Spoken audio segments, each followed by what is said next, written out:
तो लास्ट क्या पढ़े थे, पोटेंशियल। अगर एक डाइपोल को हम एक एक्सटर्नल इलेक्ट्रिक फील्ड में रखते हैं तो वो कैसे बिहेव करता है, और उससे पहले हमने उसमें पोटेंशियल कितना होता है, और उससे पहले हमने क्या पढ़ा था, अगर मैं एक चार्ज को या दो चार्जेस को मैं अगर एक्सटर्नल इलेक्ट्रिक फील्ड में रखूं तो उसमें क्या इफेक्ट पड़ता है, पढ़े थे। चलो आज के क्लास में हम बात करेंगे, अगर मैं कोई कंडक्टर को, वहां पे हमने एक चार्ज दो चार्ज के बारे में बात की थी, आज हम बात करेंगे अगर मैं कोई एक कंडक्टर को एक्सटर्नल इलेक्ट्रिक फील्ड में रखता हूं तो उसमें क्या क्या चीजें होती हैं, या वो क्या कंडक्टर कैसा बिहेव करता है, उसके बारे में आज की क्लास में हम बात करेंगे। पहले ये समझते हैं कंडक्टर और इंसुलेटर है क्या। कंडक्टर क्या होता है, हम बचपन से पढ़ते हुए आ रहे हैं, कंडक्टर क्या है।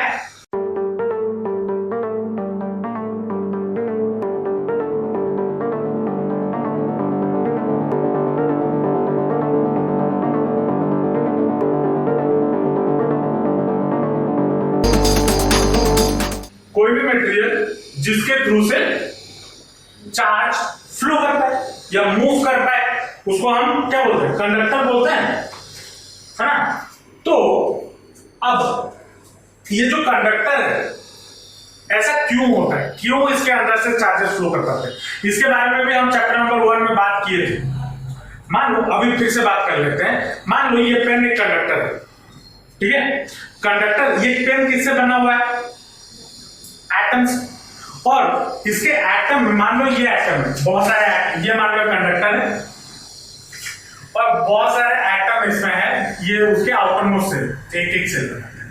ये मान लो उसका न्यूक्लियस, ये उसका आउटर मोस्ट सेल, ये और एक न्यूक्लियस, ये आउटर मोस्ट सेल, ये और एक न्यूक्लियस, ये आउटर मोस्ट, है ना। और इसके चारों ओर कुछ इलेक्ट्रॉन्स ऐसे घूमते हैं। जब ये रूम टेम्परेचर पे होता है, रूम टेम्परेचर मतलब 300 केल्विन पे, जब रूम टेम्परेचर, मैं किसके बारे में बात कर रहा हूं, कंडक्टर के बारे में बात कर रहा हूं। तो कंडक्टर में मैं सॉलिड कंडक्टर के बारे में बात कर रहा हूं।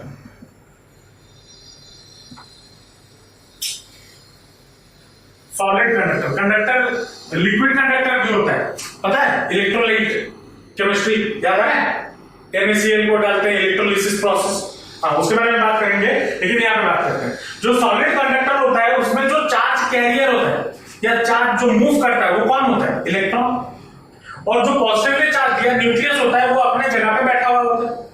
अब अगर एक मेटल के सीट को मैं 300 केल्विन पे रखूं, मतलब एक रूम टेम्परेचर पे रखूं, तो क्या होता है, इसके जो इलेक्ट्रॉन्स होते हैं ना ये फ्री होते हैं। मतलब जब मैं 300 केल्विन पे ले जाऊंगा ये इलेक्ट्रॉन उसके आउटर मोस्ट सेल से निकल के बाहर आ जाएंगे।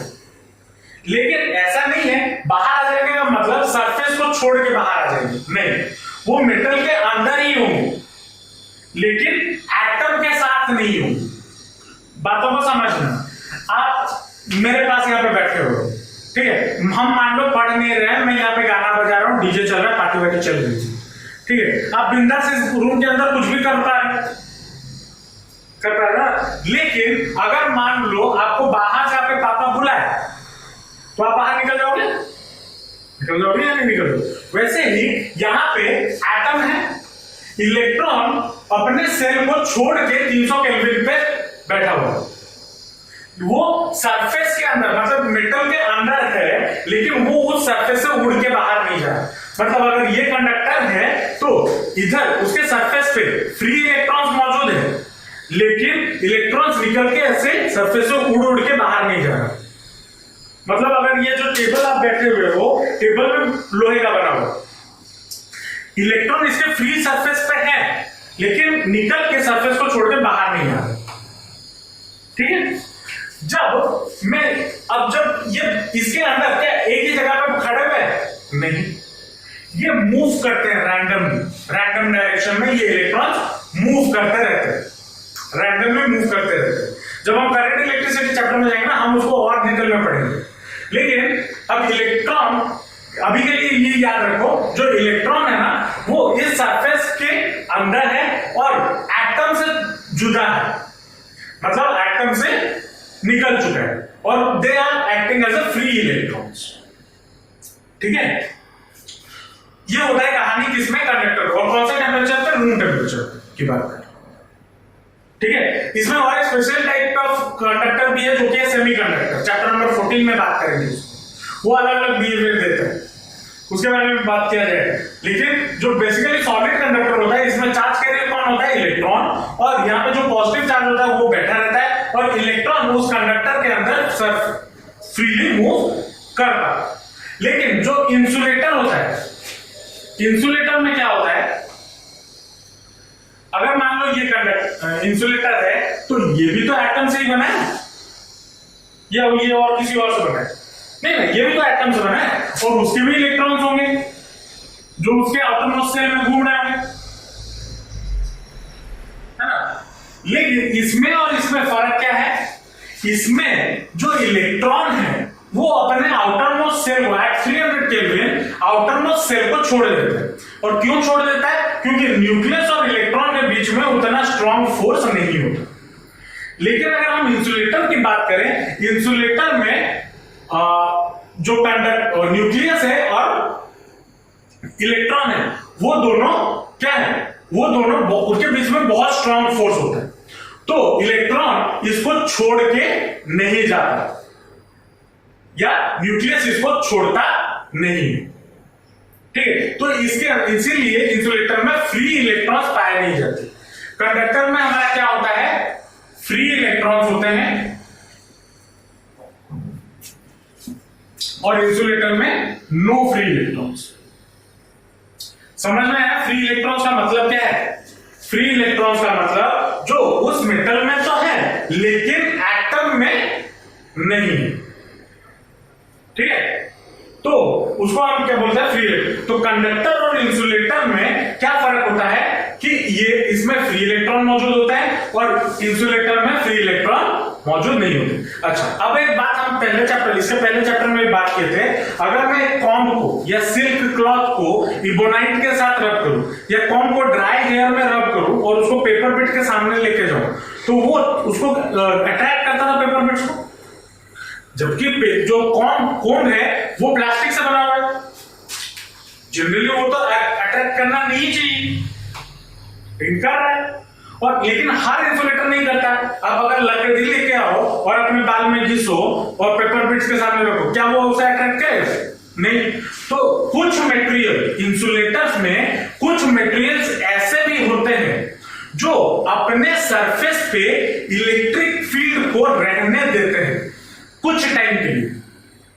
वो चार्जेस को मूव नहीं करवा सकते लेकिन वो अपने में इलेक्ट्रिक फील्ड को कुछ टाइम के लिए स्टोर करके रख सकते हैं और उस टाइप ऑफ इंसुलेटर को हम बोलते हैं क्या? डाइलेक्ट्रिक्स। डाइलेक्ट्रिक्स के बारे में और भी डिटेल में हम बात करेंगे, ठीक है। लेकिन मैं बस बिकॉज क्लासिफिकेशन कर रहा था कंडक्टर और इंसुलेटर, इसलिए मैंने डाइलेक्ट्रिक के बारे में बोल दिया। इसके बारे में सेपरेट एक क्लास होगा डाइलेक्ट्रिक के बारे में, ठीक है। लेकिन समझ में आया कंडक्टर क्या है, इंसुलेटर क्या है और डाइलेक्ट्रिक क्या है। कंडक्टर को हम नॉन इलेक्ट्रिक भी बोलते हैं, नॉन इलेक्ट्रिक भी बोलते हैं, ठीक है। कंडक्टर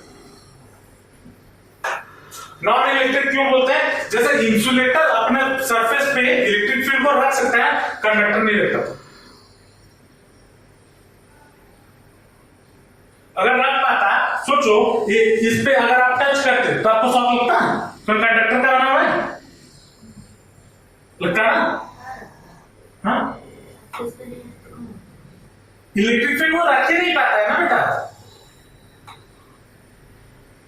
जैसे इसमें क्या होता है, इंसुलेटर में अगर आप वो क्यों पिक कर रहा है वो पेपर बिट्स को? क्योंकि डाइलेक्ट्रिक में बेसिकली क्या होता है, उसके सरफेस पे मतलब जो कोम्ब है उसके सरफेस पे इलेक्ट्रिक फील्ड मौजूद है, इसलिए तो वो उसको अट्रैक्ट कर पा रहा है ना। क्योंकि हमने तो ये पढ़ा कि इंसुलेटर में इलेक्ट्रॉन को मूव नहीं करता। जब हम कॉम्ब करते हैं क्या होता है, चार्जेस रीडिस्ट्रीब्यूट हो जाते हैं। रीडिस्ट्रीब्यूट मतलब आपके साथ जो फ्रिक्शन की वजह से वो चार्जेस आपके बॉडी जो चार्ज होंगे मतलब बालों में जो चार्ज होंगे वो उस इंसुलेटर या जो कॉम्ब है उसके ऊपर लग जाएंगे।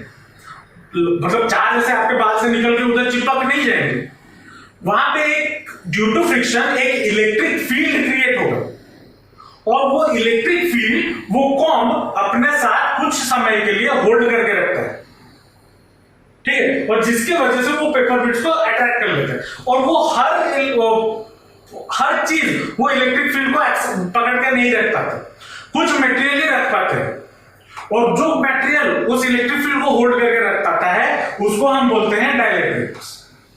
अब देखो, मान लो आप अपने दोस्तों के साथ पार्टी कर रहे हो, जब तक घर से फोन नहीं आता तब तक क्या आप घर जाते हो? नहीं ना, कूदते रहते हो टिल एटलीस्ट 10 बजे तक। अगर मान लो 10 बजे तक घर से फोन नहीं है, आप घर में कूदते रहोगे बाहर। लेकिन मान लो 7 बजे कॉल आ गया, 8 बजे कॉल आ गया, तो चुपचाप निकल जाओगे घर। तो वो अपने जगह पर बैठा रहता है, इलेक्ट्रॉन घूमता रहता है अपने अंदर ऐसे रैंडमली। मैं अभी कहाँ इस पे इलेक्ट्रिसिटी दिया हूँ? हीट नहीं दिया हूं मैं इसको। कहां पे हीट दी? मैंने क्या बोला? जब मैं इसको रूम टेम्परेचर पे रख रहा हूं, मतलब मैं अगर यहाँ पे इस रूम पे कंडक्टर को रख दूं, उस टाइम पे इसका सिचुएशन क्या होगा मैं वही बता रहा हूं। मैं अभी तक उसको कुछ हीट नहीं दिया हूं, ये वैक्यूम में है। बस ये क्या हूं, मान लो ये रूम है, खाली कमरा है, मैं बस इस एक कंडक्टर लाके इस पे रखा हूं, तो उसमें जो सिचुएशन होगा वही मैं बता रहा हूं। क्या सिचुएशन होगा कि ये जो मैं ये बता रहा हूं। अब देखो, आपको 25 डिग्री कुछ लगता नहीं है, चलो हाँ नॉर्मल है। कुछ बच्चे ऐसे होते हैं जिसको, या कुछ लोग ऐसे होते हैं, अगर मैं 25 डिग्री पे भी उनको ठंडा लगता है, मैं अभी 16 डिग्री कर दूंगा मान लो ऐसे, मुझे 16 डिग्री पे कुछ नहीं लगता, लेकिन आपको कप जाना शुरू हो जाएगा, है ना। तो वैसे ही टेम्परेचर के साथ कोई लिंक, कंडक्टर के लिए, जो कंडक्टर होता है ना, उसके लिए 300 केल्विन भी बहुत हाई होता है। रूम टेम्परेचर आपको लग रहा होगा 300 केल्विन क्या है, रूम टेम्परेचर ही तो है, लेकिन कंडक्टर के लिए रूम टेम्परेचर बहुत ज्यादा है।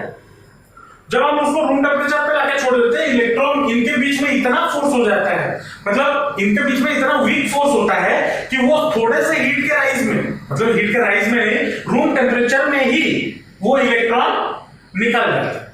कंडक्टर समझे, कंडक्टर क्या है, इंसुलेटर क्या है। अब देखो, अगर मान लो ये कंडक्टर है, ठीक है, एक कंडक्टर है और इसके अंदर फ्री इलेक्ट्रॉन मौजूद है।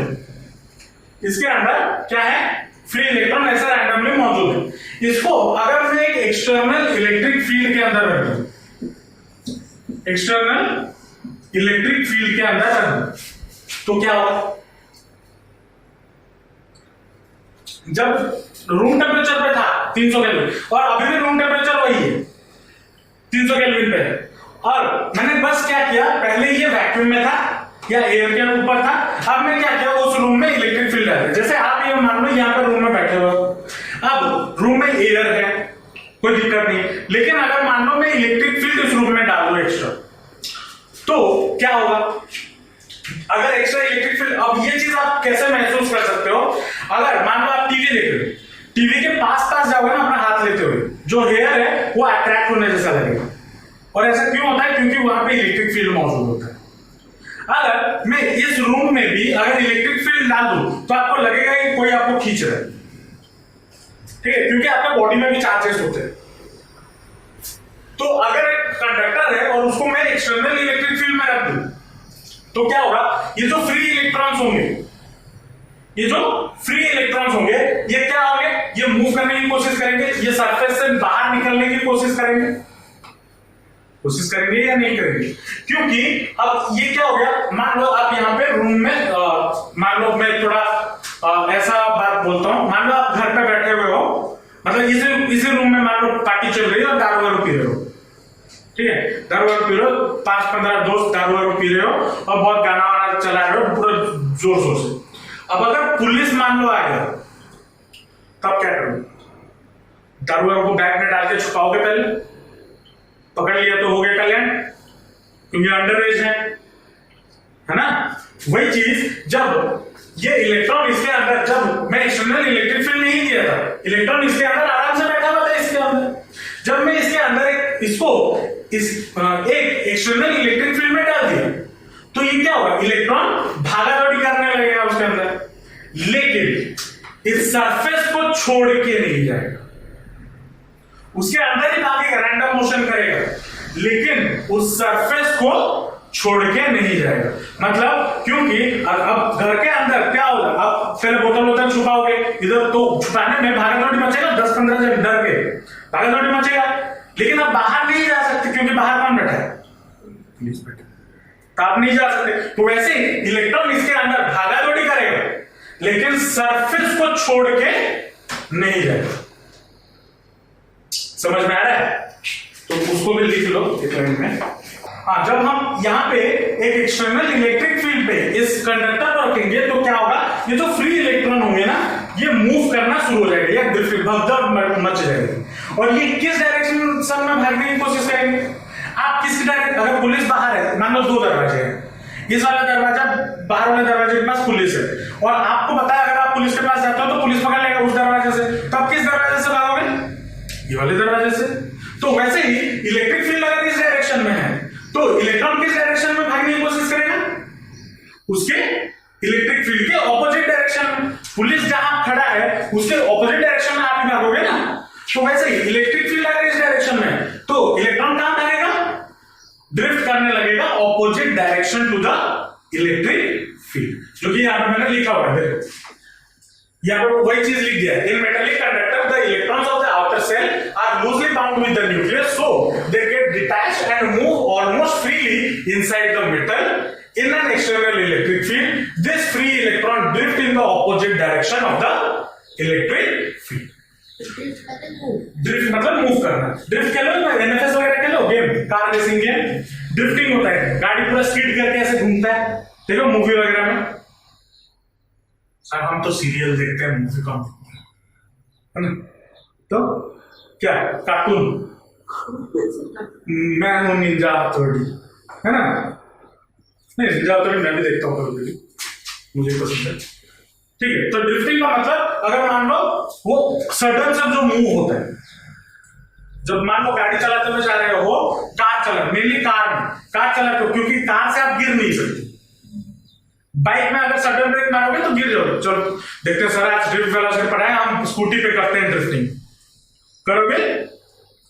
फिर हॉस्पिटल में ऐसे हाथ और पैर उठा के पड़े रहो। कार में जनरली होता है, कार में वगैरह में वो इजीली होता है, उसमें ज्यादा खतरा नहीं होता। जब आप कार चलाते रहते हो, सडनली हैंड ब्रेक मारो तो क्या होगा, पीछे का चक्का पूरा घूम जाएगा ऐसे स्किड करते हुए, उसी को ड्रिफ्ट बोलते हैं। तो जब अचानक से आप उसको रोक दिए तो वो उसके वजह से, जब रोकने के लिए जो फोर्स लगाए और उसके वजह से कार ने जो मूवमेंट किया उसको ड्रिफ्ट बोलते हैं। वैसे ही यहाँ पे इलेक्ट्रॉन अपना आराम से मूव कर रहा है। जब मैं एक्सटर्नली और एक इलेक्ट्रिक फील्ड दे दिया, मतलब और एक फोर्स लगाया उसमें, और उसके वजह से वो जो मूव किया, जो मूवमेंट किया, उसको हम ड्रिफ्ट बोलते हैं। ड्रिफ्ट वेलोसिटी के बारे में हम डिटेल में पूरा पढ़ेंगे चैप्टर नंबर 3 में। मैं अभी बस ड्रिफ्ट के बारे में इसलिए बोल रहा हूं क्योंकि आपको पता हो क्या है उसका मतलब। इलेक्ट्रॉन इसके ऑपोजिट डायरेक्शन में मूव कर रहा है और सडन मूव कर रहा है, इसलिए उसको हम ड्रिफ्ट बोलते हैं। ठीक है, drift in the opposite direction of the electric field. समझ में आया? पक्का? चलो अब हम देखते हैं कि अगर मैं एक कंडक्टर को एक्सटर्नल इलेक्ट्रिक फील्ड में रखते हैं तो वो कैसे बिहेव करता है। ये तो समझ में आ गया कि उसके अंदर क्या क्या होता है। अब कंडक्टर को अगर मैं उसके अंदर रखता हूं, एक एक्सटर्नल इलेक्ट्रिक फील्ड में रखता हूं, तो वो क्या चीजें शो करता है या क्या चीजें होती है। तो क्या है इलेक्ट्रोस्टैटिक प्रॉपर्टीज ऑफ कंडक्टर। देखो इसको जरा समझना। पहला जो प्रॉपर्टी है उसको हम एक्सपेरिमेंट से समझते हैं। मान लो एक कंडक्टर यहां पे है, ठीक है, ये मान लो एक कंडक्टर है और 3 डायमेंशनल है, मतलब क्यूबॉइड है। ठीक है, मैंने 2 प्लेट इसके चारों दोनों तरफ रख दी, इसको मैंने बैटरी से जोड़ा। ठीक है, ये हो गया आपका कौन सा टर्मिनल, पॉजिटिव, ये हो गया नेगेटिव। मतलब ये जो प्लेट है ये क्या हो जाएगा, पॉजिटिवली चार्ज हो जाएगा या नहीं होगा, और ये क्या बन जाएगा, नेगेटिवली चार्ज बन जाएगा। बनेगा या नहीं बनेगा? अब यहां पे बिकॉज ये पॉजिटिव है और नेगेटिव है, तो इलेक्ट्रिक फील्ड कैसे क्रिएट हो रहे होंगे, इलेक्ट्रिक फील्ड कैसे क्रिएट हो रहे होंगे, ऐसे पॉजिटिव टू नेगेटिव हो रहे होंगे ना। अगर ये कंडक्टर बीच में ना होता ऐसे क्रिएट हो रहा होता। अब हमने क्या किया, इस एक कंडक्टर को इसके बीच में डाल दिया। अब जब कंडक्टर को बीच में डाल दिया तो क्या होगा, इसके अंदर है फ्री इलेक्ट्रॉन्स। अब मैंने क्या बोला, अगर एक कंडक्टर में हम एक्सटर्नल इलेक्ट्रिक फील्ड लगाते हैं तो उसके अंदर जो इलेक्ट्रॉन्स होंगे या जो चार्जेस होंगे वो इलेक्ट्रिक फील्ड के ऑपोजिट डायरेक्शन में भागने की कोशिश करेंगे। तो अगर भागने की कोशिश करेंगे, मान लो इसके अंदर ये इलेक्ट्रॉन्स हैं, इलेक्ट्रिक फील्ड का डायरेक्शन इधर है, तो ये इलेक्ट्रॉन्स इसके ऑपोजिट डायरेक्शन में भागने की कोशिश करेंगे, इस डायरेक्शन में। और जो ये वाला इलेक्ट्रॉन, जो बाहर वाला चार्ज प्लेट की वजह से जो इलेक्ट्रिक फील्ड है वो मान लो ई है, ठीक है, वो कितना है, ई है। और ये इलेक्ट्रॉन्स जब इसके अंदर भागेंगे तो उसके अंदर भी तो एक इलेक्ट्रिक फील्ड क्रिएट होगा, क्योंकि इलेक्ट्रिक फील्ड कब क्रिएट होता है, जब चार्ज को हम मूव करवाते हैं, या चार्ज अगर उस जगह पे है। तो अगर इधर चार्ज है और वो मूव हो रहे हैं, ड्रिफ्ट हो रहे हैं, तो उधर इस अंदर के इलेक्ट्रॉन के मूवमेंट की वजह से भी एक इलेक्ट्रिक फील्ड क्रिएट होगा या नहीं होगा। और उस इलेक्ट्रिक फील्ड को मैं मान लेता हूं, उसको नाम देते हैं EIND, induced electric field. Induced electric field का मतलब हमने चैप्टर नंबर 1 में भी पढ़ा था, बिना टच किए हुए एक बॉडी को चार्ज करना, मेथड ऑफ इंडक्शन, याद आ रहा है कुछ? हाँ, वैसे ही बिना टच किए हुए मैंने इसके अंदर इलेक्ट्रिक फील्ड जनरेट कर दिया। कैसे जनरेट किया, इसको एक इलेक्ट्रिक फील्ड के अंदर रख दिया, जिसकी वजह से एक इंड्यूस्ड इलेक्ट्रिक फील्ड इसके अंदर क्रिएट हो गया, और जिसका डायरेक्शन किधर होगा, ऑपोजिट टू द ये बाहर वाला इलेक्ट्रिक फील्ड क्रिएट हो रहा होगा। और ये इलेक्ट्रिक फील्ड कब तक क्रिएट होगा, या मतलब ये जो इलेक्ट्रॉन्स ये कब तक इस डायरेक्शन में मूव करेंगे, जब तक ये टोटल का नेट इलेक्ट्रिक फील्ड जीरो ना हो जाए, क्योंकि हर कोई तो इक्विलिब्रियम में आना चाहेगा। जब ये जो बाहर का इलेक्ट्रिक फील्ड ई और अंदर का इलेक्ट्रिक फील्ड मतलब ई इंड्यूस्ड अगर इक्वल जब तक नहीं हो जाते हैं, ये अंदर का इलेक्ट्रिक फील्ड क्या क्रिएट हो रहा होगा, जब इसका वैल्यू ई इंड्यूस्ड इस वैल्यू के बराबर हो जाएगा तो इसके अंदर भी और कोई इलेक्ट्रिक फील्ड प्रोड्यूस नहीं होगा, और अगर प्रोड्यूस नहीं हुआ तो इसके अंदर इलेक्ट्रिक फील्ड क्या होगा, जीरो होगी। समझ में आया या नहीं है, पक्का? तो पहला जो प्रॉपर्टी है वो क्या है, समझ में आया कैसे इलेक्ट्रिक फील्ड एक कंडक्टर के अंदर जीरो हुआ, पक्का? कैसे जीरो हुआ, ये फिर से और एक बार बता दे रहा हूं। जब मैं एक कंडक्टर को एक्सटर्नल इलेक्ट्रिक फील्ड के अंदर रखा तो क्या हुआ, इस कंडक्टर के अंदर इलेक्ट्रॉन्स मूव करना शुरू हुए, ड्रिफ्टिंग करना शुरू हुए, किस डायरेक्शन में, opposite to the external electric field, मतलब ये वाला ये इसको ये एक्सटर्नल, ठीक है, इसके ऑपोजिट डायरेक्शन में इलेक्ट्रॉन्स मूव होना शुरू हुए, और जब मूव होना शुरू हुए और तो उसके अंदर भी एक इलेक्ट्रिक फील्ड क्रिएट होगा, और वो जो इलेक्ट्रिक फील्ड कब तक क्रिएट होता जाएगा, जब तक ये एक्सटर्नल और ये इंड्यूस्ड इक्वल ना हो जाए, तभी तक तो क्रिएट होगा। उसके बाद क्यों क्रिएट होगा, अगर ये इलेक्ट्रिक फील्ड और ई इंड्यूस्ड अगर सेम हो गए तो एक दूसरे को कैंसिल कर देंगे, तो ये प्रोसेस तब तक कंटिन्यू होगा जब E induced is equal to E external, ये एक्सटर्नल हो जाए, और अगर ये हो जाएगा तो इस कंडक्टर के अंदर इलेक्ट्रिक फील्ड कितना हो जाएगा, जीरो। तो इससे हमें क्या पता चला, जो net electrostatic field inside the conductor क्या होता है, हमेशा जीरो होता है। समझ में है या नहीं है? अब इसके दूसरे प्रॉपर्टी पे, दूसरा प्रॉपर्टी क्या बोलता है, सेकेंड प्रॉपर्टी क्या बोलता है, सेकेंड प्रॉपर्टी बोलता है just outside the surface of a charge conductor electric field is normal to the surface. हमने क्या पढ़ा था, हमने ये देखा था इसके पहले वाले चैप्टर में, अगर मेरे पास एक पॉजिटिव चार्ज है तो जो इलेक्ट्रिक फील्ड होता है वो बाहर की तरफ निकलते हैं, है ना। अब मान लो मैं एक कंडक्टर है ये वाला, और उसके उस पे क्या है, कुछ चार्जेस मैंने दे रखे हैं, तो अगर कुछ चार्जेस दे रखे हैं तो इलेक्ट्रिक फील्ड का डायरेक्शन किधर होगा, हमेशा परपेंडिकुलर टू द सरफेस होगा। अब इसमें एक आर्गुमेंट तुम लोग करोगे, सर परपेंडिकुलर क्यों होगा, चलो मान लो एक कंडक्टर है, मैं मानता हूं, मान लो परपेंडिकुलर ना होके मान लो इस पॉइंट पे इलेक्ट्रिक फील्ड का डायरेक्शन ऐसा है लेट। तो अगर ये इलेक्ट्रिक फील्ड है, इलेक्ट्रिक फील्ड हमारा क्या है, वेक्टर क्वांटिटी, उसके दो डायरेक्शंस होंगे, मतलब एक कंपोनेंट ये बनेगा और दूसरा कंपोनेंट ये बनेगा। ई cos थीटा, मान लो ये थीटा है तो ई cos थीटा और ई sin थीटा ये हो जाएंगे। मतलब इलेक्ट्रिक फील्ड इस डायरेक्शन में भी लग रहा है और इस डायरेक्शन में भी लग रहा है, मतलब ये जो पार्ट है ये टेंजेंट हो गया ऑन द सरफेस। ये अगर ये मान लो 3 डायमेंशन है तो ये सरफेस के ऊपर टेंजेंट हो गया, और टेंजेंशियल फोर्स मतलब वो कहां किस डायरेक्शन में लगा रहा है, कंडक्टर के अंदर की तरफ। समझो, मान लो ये अगर स्फीयर होता, मैं अगर इस पॉइंट पे टेंजेंट लगाता। थर्ड प्रॉपर्टी क्या बोलता है, मान लो आपको ये कंडक्टर ले रहे हो, ठीक है, इसको समझना, कोई भी एक कंडक्टर ले रहे हो, मान लो वो कोई भी शेप का हो, जैसे मान लो ये बोतल का शेप का हो, ठीक है, ये मान लो कंडक्टर है। अब मान लो मैं क्या करूं, एक सीरिंज मतलब जो इंजेक्शन देते हैं, और नीडल इसके अंदर डाल, अब नीडल को मैंने भर दिया चार्जेस से, ठीक है, इमेजिन करो नीडल को मैंने चार्जेस से भर दिया और इसके अंदर ऐसे घुसाया और सारा चार्जेस इसके अंदर छोड़ दिया, तब क्या होगा, तब क्या होगा, एज बिकॉज वो कंडक्टर है, इलेक्ट्रॉन्स क्या होंगे, स्प्रेड आउट होंगे, और इलेक्ट्रॉन स्प्रेड होके कहां चले जाएंगे, on the surface.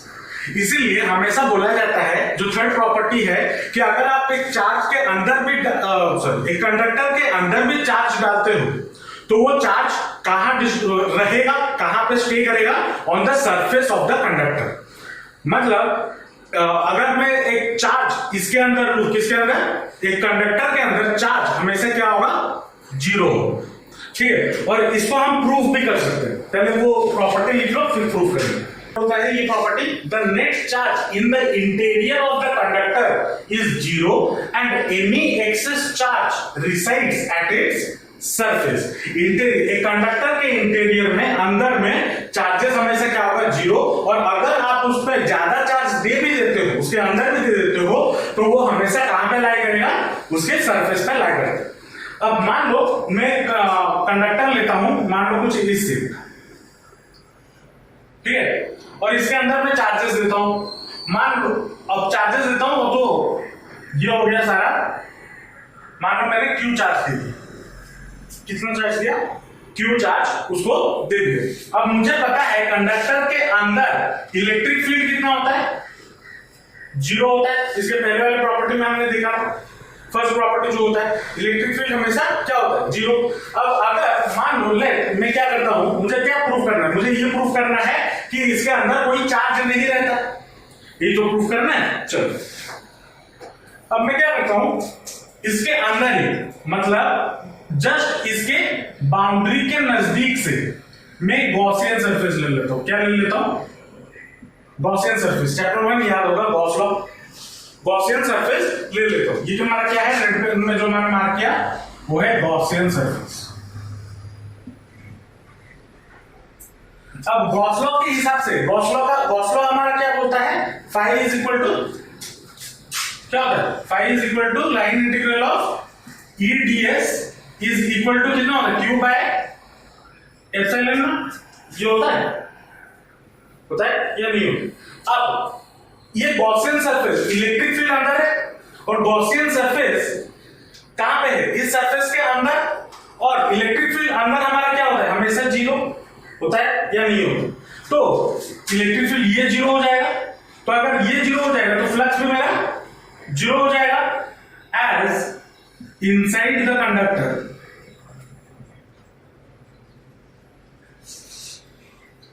E is equal to 0, तो फ्लक्स मेरा क्या हो जाएगा, 0। सो मैं क्या लिख सकता हूं, Q इज इक्वल टू 0, क्योंकि एप्सिलॉन नॉट तो कभी 0 हो नहीं सकता, होगा या नहीं होगा। तो Q हमेशा क्या होगा, 0। और ये देखो मैं कैसे प्रूफ किया कि Q चार्ज इसके अंदर 0 है, मैंने गॉसियन सरफेस लिया कहां पे, अंदर, कंडक्टर के अंदर। याद आ रहा है गॉस थ्योरम, तो पक्का याद है या नहीं, या रिवाइज करें, याद है। गॉस थ्योरम क्या बोलता है? गॉस थ्योरम बोलता है कि अगर एक चार्ज कहीं पे भी रखा गया हो और उसके अंदर, उसके चारों ओर अगर मैं एक गॉसियन सरफेस बनाता हूं तो इलेक्ट्रिक फील्ड लाइंस या इलेक्ट्रिक फील्ड विल बी कितना? Line electric field will be Q net charge upon, या flux will be equal to net charge upon epsilon naught. ये बोलता है Q by epsilon naught times of the electric flux will be Q net charge upon epsilon naught times। ये Gauss law का statement था। तो यहां से हम गॉस लॉ को यूज करके, यूजिंग गॉस लॉ, हमने ये चीज प्रूव कर दिया कि इलेक्ट्रिक फील्ड या एक कंडक्टर के अंदर कोई भी चार्जेस नहीं रह सकते। समझ में आया? पक्का? लिख लो, नेक्स्ट प्रॉपर्टी पे चलेंगे। इसके बाद इसका जो फोर्थ प्रॉपर्टी है, फोर्थ प्रॉपर्टी क्या बोलता है? फोर्थ प्रॉपर्टी ये बोलता है कि अगर एक कंडक्टर है, ठीक है, कंडक्टर है, उसके अंदर हो या फिर उसके बाहर, मतलब सरफेस भी हो, सरफेस पे हो, उसका पोटेंशियल हमेशा कांस्टेंट रहता है। पोटेंशियल कांस्टेंट रहता है, इलेक्ट्रिक फील्ड जीरो रहता है। दोनों में कंफ्यूज मत होना।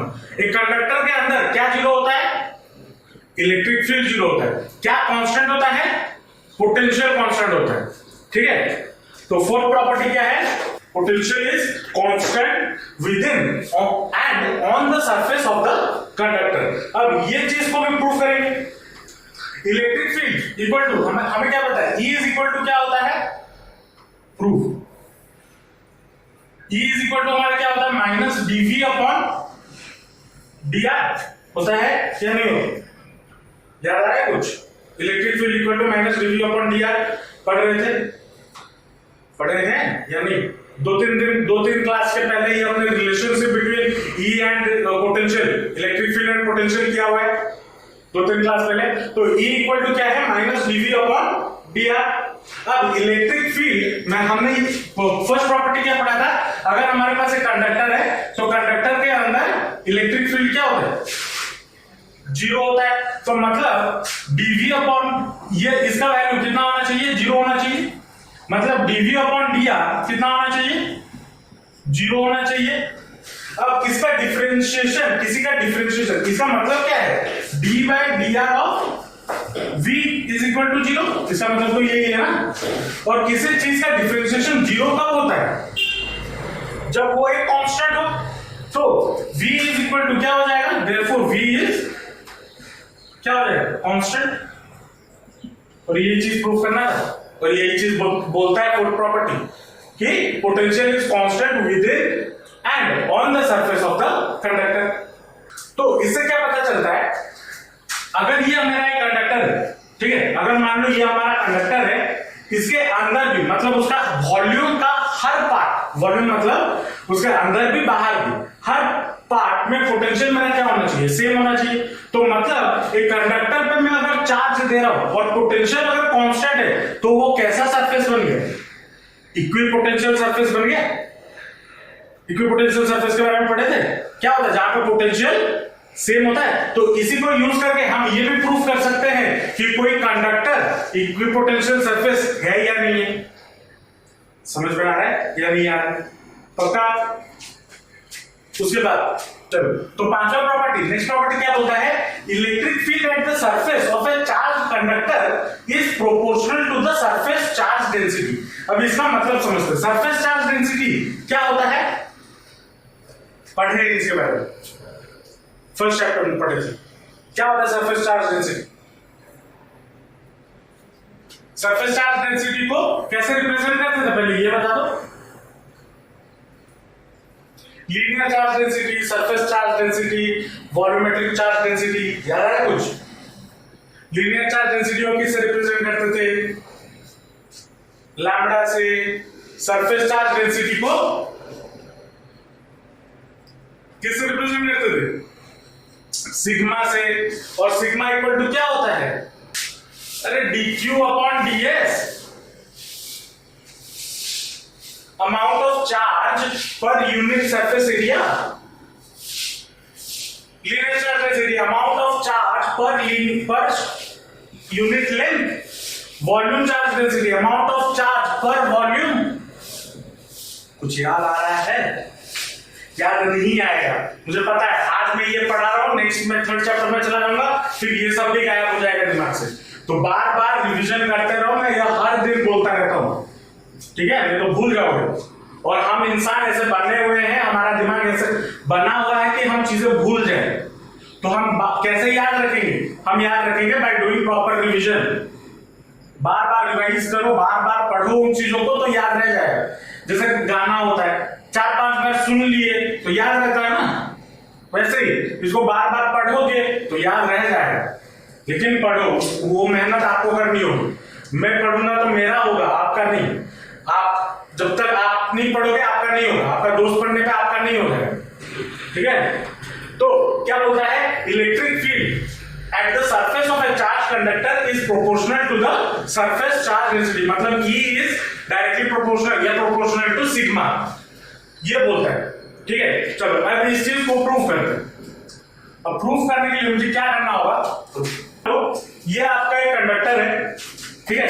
मान लो ये आपका एक कंडक्टर है जिसके ऊपर सिग्मा सरफेस चार्ज डेंसिटी, ठीक है? मैं इसमें क्या करता हूं, मैं इस पे गॉसियन सरफेस लेना चाहता हूं। तो मैं गॉसियन सरफेस लेने के लिए क्या करूंगा? मैं इस पे एक गॉसियन सरफेस ऐसे लूंगा। कैसे? ये अगर हमारा कंडक्टर हुआ तो गॉसियन सरफेस मैं कैसे ले रहा हूं? ऐसा, पेन जैसा, जो कुछ हिस्सा कंडक्टर के अंदर है और कुछ हिस्सा कंडक्टर के बाहर है, ठीक है? अब देखो, मान लो मैं इर्रेगुलर सरफेस लेता हूं 2 डायमेंशन में, और मैं गॉसियन सरफेस लेता हूं जो कि सिलिंड्रिकल शेप का है और जो ऊपर बाहर कुछ है और अंदर कुछ है। मतलब जो गॉसियन सरफेस है, बाहर कुछ दिख रहा है और अंदर कुछ है, ठीक है? और लेट मान लो ये जो एरिया ऑफ क्रॉस सेक्शन है, ये जो एरिया ऑफ क्रॉस सेक्शन है वो मान लो डेल्टा एस है। कितना है? डेल्टा एस है। अब इलेक्ट्रिक फील्ड कितना हो जाएगा? अब अगर मैं इसमें चार्ज दे दूं, एक चार्ज दे दूं इस कंडक्टर पे, सरफेस चार्ज डेंसिटी मैंने कितना माना?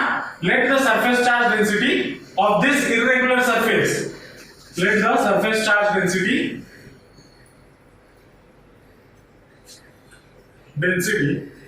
on irregular surface is equal to sigma, ठीक है? मतलब इस कंडक्टर पे जो इरेगुलर सरफेस है उस पे मैंने क्या माना?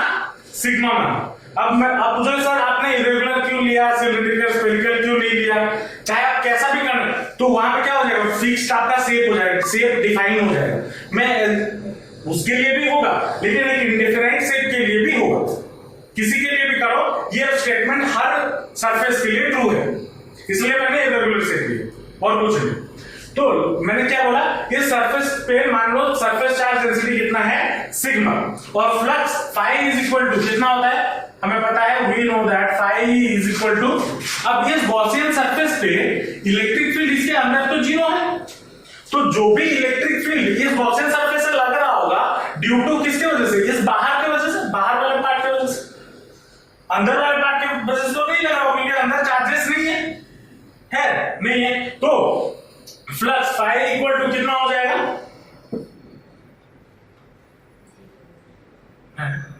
इलेक्ट्रिक फील्ड बोला ना, लग रहा है। ये एक टोटल गॉसियन सरफेस है, मैं पूरा का पूरा अंदर नहीं डाल रहा हूं।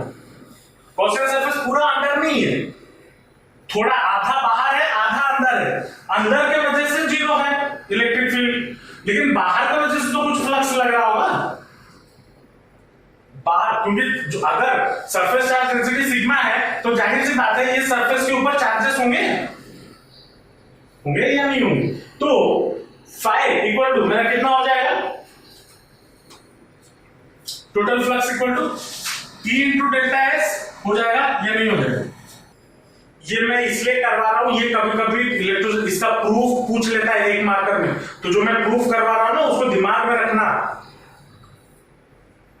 तो फ्लक्स मुझे कितना मिल गया? E into delta S.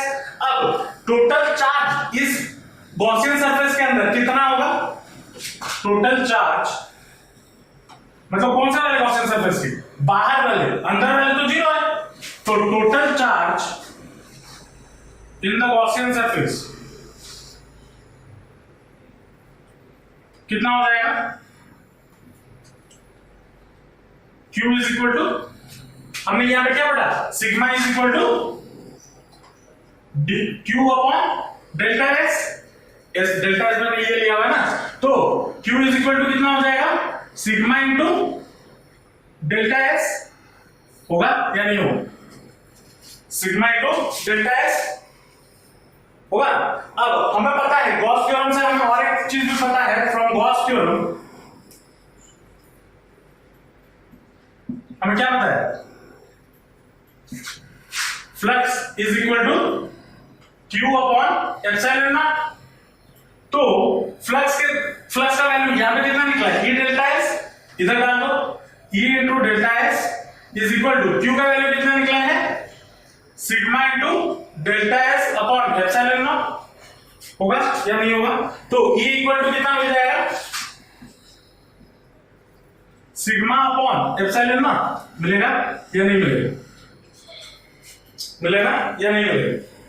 तो इससे क्या पता चल रहा है, electric field surface charge density के साथ प्रोपोर्शनल है, दिखा रहा है। अब इस फॉर्मूला को यूज करके क्वेश्चन भी बन सकता है कि अगर मान लो आपके पास एक कंडक्टर है जिसके सरफेस चार्ज डेंसिटी कुछ गिवन है, तो इलेक्ट्रिक फील्ड कितना होगा कैलकुलेट करो, और एप्सिलॉन नॉट आपको गिवन है, तो ये फॉर्मूला यूज करके आपको न्यूमेरिकल भी मिल सकता है, ठीक है। क्या होता है, electric field is equal to sigma upon epsilon naught, समझ में आया, पक्का लिख लो। नेक्स्ट प्रॉपर्टी या प्रॉपर्टी नंबर 6, प्रॉपर्टी नंबर 6 क्या बोलता है, देखो अगर मान लो आपके पास कोई एक हॉलो कंडक्टर है, हॉलो कंडक्टर मतलब मान लो ये कंडक्टर हो गया और ये वाला स्पेस एम्प्टी है, ठीक है, ये वाला स्पेस एम्प्टी है, तो यहां पे इलेक्ट्रिक फील्ड क्या होगा और पोटेंशियल क्या होगा, मतलब अगर मान लो मैं इसमें कुछ चार्जेस दे दूं तो ये हो गया आपका क्या, पॉजिटिवली चार्ज। अब हमने अभी पढ़ा कि अगर मैं चार्जेस एक कंडक्टर के ऊपर डालता हूं तो वो सरफेस के ऊपर आ जाएगा ना, और हमने ये पढ़ा है कि सॉलिड कंडक्टर के अंदर इलेक्ट्रिक फील्ड जीरो होता है, लेकिन अगर मैं सॉलिड के बदले हॉलो कर दूं, खाली कर दूं, तो इसके अंदर इलेक्ट्रिक फील्ड कितना होगा और पोटेंशियल कितना होगा, तो इसके अंदर भी इलेक्ट्रिक फील्ड जीरो होगा, V और पोटेंशियल होगा कांस्टेंट, ठीक है, इसके अंदर। और इसी फेनोमेना या इसी प्रॉपर्टी को या कंडक्टर की इसी प्रॉपर्टी को यूज करके हम एक फेनोमेना बनाते हैं जिसको हम बोलते हैं इलेक्ट्रोस्टैटिक सिलिंग। क्या होता है ये इलेक्ट्रोस्टैटिक सिलिंग, अभी समझेंगे, लेकिन पहले ये प्रॉपर्टी लिखते हैं। क्या बोलता है property, electric field is zero, electric field is zero inside the cavity of the conductor। अगर कभी लिफ्ट वगैरह में गए हो, लिफ्ट मतलब जो बिल्डिंग से ऊपर नीचे है, अगर बड़ा बिल्डिंग होता है जैसे कि 15-20 माले का बिल्डिंग, मतलब नीचे से ऊपर जाने में मान लो 10-15 मिनट लगता हो, तो उस बिल्डिंग में अगर आप जाके फोन निकालोगे ना और देखोगे फोन में नेटवर्क नहीं होगा, फोन पे कॉल आप नहीं कर पाओगे इनसाइड द लिफ्ट। ऐसा क्यों होता है, इसीलिए जो लिफ्ट है वो जो बॉक्स है वो आयरन से बना हुआ होता है, ठीक है, कंडक्टर है, और आप जहां पे खड़े हो वहां पे फ्री स्पेस है, ठीक है। तो जो सिग्नल्स होते हैं ना वो मेनली इलेक्ट्रोमैग्नेटिक वेव्स होते हैं या इलेक्ट्रिक फील्ड ही होते हैं।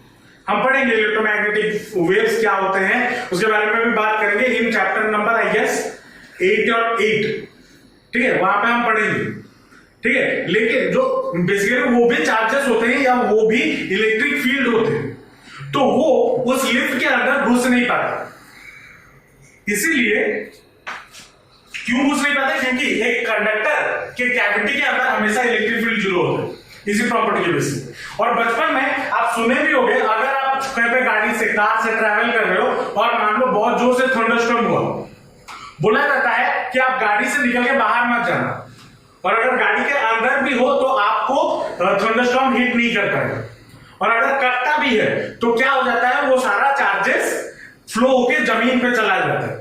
लेकिन फ्लो के तो जमीन पे चला जाता है, आपको इलेक्ट्रिक फील्ड में महसूस नहीं होगा, क्योंकि जो कार होता है वो लोहे से बना होता है, मेटल से बना हुआ होता है। ऐसा तो नहीं कि प्लास्टिक के कार से जा रहे होगे कहीं पे, ऐसा तो नहीं है। तो उसके अंदर बैठे हुए जब होते हो तो उसके अंदर इलेक्ट्रिक फील्ड जीरो हो जाता है, ये उसका प्रॉपर्टी है। और इसी को यूज करके मान लो कोई भी ऐसा मटेरियल है जो या इलेक्ट्रॉनिक कंपोनेंट है जो इलेक्ट्रिक फील्ड से क्या बोलते हैं, इलेक्ट्रिक फील्ड से बहुत क्या बोलते हैं, सेंसिटिव है।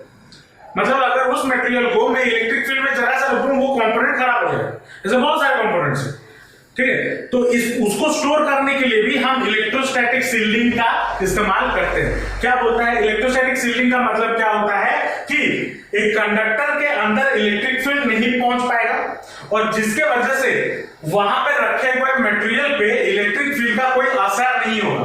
उस फिनोमेना को हम बोलते हैं इलेक्ट्रोस्टैटिक शील्डिंग।